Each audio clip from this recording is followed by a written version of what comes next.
Hi everyone. Welcome back to our channel.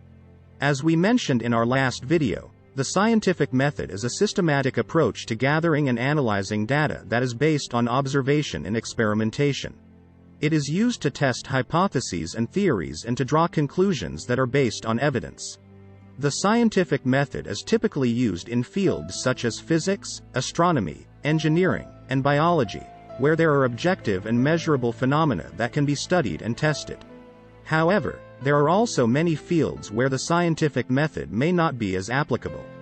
These include fields such as art, philosophy, morality, and religion, where subjective interpretation and personal experience play a significant role. The scientific method is based on objective observation and measurement, so it may not be as useful in fields that require subjective interpretation or emotion. There is also a gray area, where the scientific method may be difficult to apply. These fields may involve complex systems or phenomena that are difficult to measure or control, such as the study of human behavior or the impact of social policies. In this channel, we are primarily focused on topics that fall within the scope of the scientific method, such as physics, astronomy, and aerospace engineering. However, this does not mean that we do not find other fields interesting or worthy of discussion. One such topic is the Ship of Theseus paradox, named after the ancient Greek hero Theseus. You may remember Theseus as the man who defeated the Minotaur in the labyrinth. But did you know that he also had a mysterious ship that has puzzled philosophers for centuries?